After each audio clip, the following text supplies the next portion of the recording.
ఆకుల రాఘవేంద్ర అనే నేను జై భారత్ పార్టీ తరఫున పోటీ చేస్తున్నాను. ప్రజలందరూ కూడా 20 ఏళ్ల నుంచి కూడా నేను ఉద్యమాల్లో ఉండి విద్యార్థులకు యువతలకు అనేక ప్రజల సమస్యలపైన పోరాటం చేసి లాఠీలకు తూటాలకు వేరకుండా కేసులకు భయపడకుండా ఈ యొక్క ప్రజల కోసం విద్యార్థుల కోసం 20 ఏళ్ల పాటు కూడా నేను సేవలు అందించడం జరిగింది.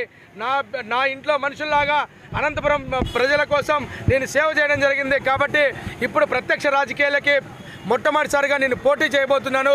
కాబట్టి మీ అందరూ నాకు ఆశీర్వదించి ఈ బ్యాటరీ టార్చ్ గుర్తు వరుస సంఖ్య 4వ నెంబర్ ఉంటుంది. ఈ నెంబర్కు ఈ యొక్క బ్యాటరీ టార్చ్ గుర్తు పైన ఓటు వేయించి నన్ను అఖండ మెజార్టీతో గెలిపించాలని చెప్పి మనస్ఫూర్తిగా కోరుతున్నాను. ఎందుకంటే ఇవాళ అనంతపురం నగరము అభివృద్ధి చెందుతుంది అంటున్నాం కాబట్టి ఏమాత్రం అభివృద్ధి చెందలేదు.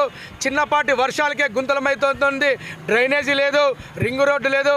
మేము అధికారంలోకి వస్తే నన్ను ఎమ్మెల్యేగా గెలిపిస్తగిన అనంతపురానికి రింగ్ రోడ్డు తీసుకొస్తాం, అనంతపురానికి ఎయిర్పోర్ట్ తీసుకొస్తాం, అండర్ డ్రైనేజీ సమస్య శాశ్వతంగా దాన్ని పరిష్కారం చూపిస్తాం.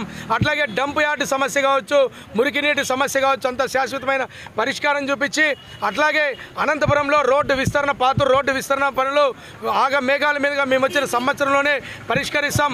అనంతపురం కరువు జిల్లా కాబట్టి ఈ జిల్లాను ఐటీ హబ్గా, పారిశ్రామిక హబ్గా మేము మారుస్తామని చెప్పేసి అనంతపురం 100 ఎకరాల్లో మేము యొక్క అనంతపురాన్ని అభివృద్ధి చేసి అనంతపురంలో ఉన్నటువంటి ఇండస్ట్రియల్ ఏరియాని డెవలప్ చేసి ఇక్కడున్న యువతకు అందరికి కూడా 1,00,000 మందికి ఉద్యోగాలు కల్పిస్తామని చెప్పేసి నిరుద్యోగులందరికీ కూడా 1000 మందిని మేము దత్తత తీసుకొని 1000 మందిని కేజీ టు పేజీ వరకు అనంత విద్యారత్నాల పేరిటగా చదివిస్తామని చెప్పేసి అందరికంటే ఇప్పుడు నిలబడినటువంటి క్యాండిడేట్స్ అందరిలో కూడా ఎమ్మెల్యే అభ్యర్థుల్లో ప్రధాన పార్టీలు అందరికీ కూడా ఇవాళ అందరికంటే ఎక్కువ చదువుకున్నటువంటి వాడిని, విద్యార్హత ఉన్నటువంటి వాడిని, ఉద్యమాల చరిత్ర ఉన్నటువంటి వాడిని కాబట్టి నన్ను గెలిపిస్తే నిజంగా మీ అందరికీ సేవ చేసుకునే అవకాశం కల్పించాలని చెప్పేసి నేను మీ అందరికీ సవినయంగా తెలియజేసుకుంటూ బ్యాటరీ టార్చ్ గుర్తుకి ఓటేయాలని చెప్పేసి ఒక పక్కన హంతకులు, మరో పక్కన కూనికోర్లు, ఇంకో పక్కన అభివృద్ధి పేరుతో కోట్లు ధనాన్ని దుర్వినియోగం చేసినటువంటి వాళ్ళు, మరో పక్కన నేర చరిత్ర ఉన్నటువంటి వాళ్ళందరూ నిలబడినటువంటి పరిస్థితుల్లో నీతి నిజాయితీకి మారుపేరైనటువంటి శ్రీ జేడి లక్ష్మీనారాయణ గారి పార్టీలో జై భారత్ పార్టీ తరఫున మేము ఎక్కడా కూడా లేకుండా అనంతపురంలో నిలబడి అందరు 15 మందిలో ఏ ఒక్కరు కూడా బాండ్ పేపర్ మీద ఎవరు కూడా రిలీజ్ చేయలేదు. మేమేమైతే సాధిస్తామో, మేమేమైతే ఎమ్మెల్యే అయిన తర్వాత మేము ఏమైతే హామీలు ఇచ్చామో ఆ హామీలన్నింటినీ కూడా మేము బాండ్ పేపర్ మీద ఇవ్వడం జరిగింది. మేము గెలిస్తే ఏ ఒక్క హామీ నెరవేర్చకపోతే మీ అందరూ కూడా కోర్టుకు వెళ్ళొచ్చు, మా మీద కేసులు పెట్టచ్చు. ఆ విధంగా తీసుకొచ్చిన ఘనత ఒక్క జై భారత్ పార్టీకి ఉందని చెప్పేసి మీ అందరికీ సవినయంగా తెలియజేసుకుంటూ నన్ను అఖండమైన మెజార్టీతో గెలిపించాలని చెప్పి ఆకుల రాఘవేంద్ర నేను పింక్ బ్యాలెట్ పైన ఈవీఎం పైన 4వ నెంబర్ పైన టార్చ్ గుర్తు కోటేయాలని మనస్ఫూర్తిగా కోరుకుంటున్నాను.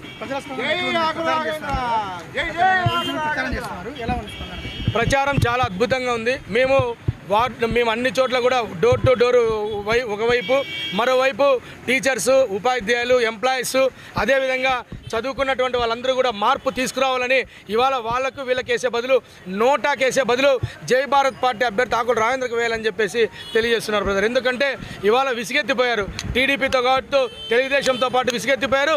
వైసీపీ పాలనలో కూడా విసిగెత్తిపోయిన వారికి ప్రత్యామ్నాయంగా జై భారత్ పార్టీ నిలుస్తుంది. రెండు ప్రధాన ప్రతిపక్షాల పార్టీల మధ్య మీరు ఎట్లా గెలిపే అవకాశం ఎట్లుంటుంది? ప్రజలు నిర్ణయించుకుంటే ప్రజలే అల్టిమేట్గా ఓటర్లే దేవుళ్ళు. ప్రజలు ఖచ్చితంగా సామాన్యుడైన నేను ఒక పట్ల కోట్లు ధనమంతా పోస్తున్నారు. అంటే ఒక 50 కోట్లు తీసుకొచ్చి ప్రజలకు ఇస్తే మళ్ళీ 100 కోట్లు 200 కోట్లు తీసుకునే పరిస్థితి కనిపిస్తుంది తప్ప ఎవరు కూడా ఉచితంగా ఎవరు సేవ చేయరు. మేమైతే ముందు నుంచి జీరో బడ్జెట్ పాలిటిక్స్తో వచ్చినటువంటి పార్టీ జై భారత్ పార్టీ కాబట్టి మేము ప్రజలకు సేవ చేయడానికి వచ్చాం. ఖచ్చితంగా సేవ చేస్తామని చెప్తున్నాం. ఈవెన్ దో మాకు పోస్టల్ బ్యాలెట్లు కూడా అద్భుతంగా మాకు ఓట్లు పడ్డాయని చెప్పి మాకు వచ్చి మా యొక్క సానుభూతి పరులు ఓటర్లు కూడా అందరూ ఎంప్లాయీస్ అందరూ చెప్తున్నాను. మాకు మరింత ఉత్సాహంతో మేము ముందుకెళ్తున్నాం.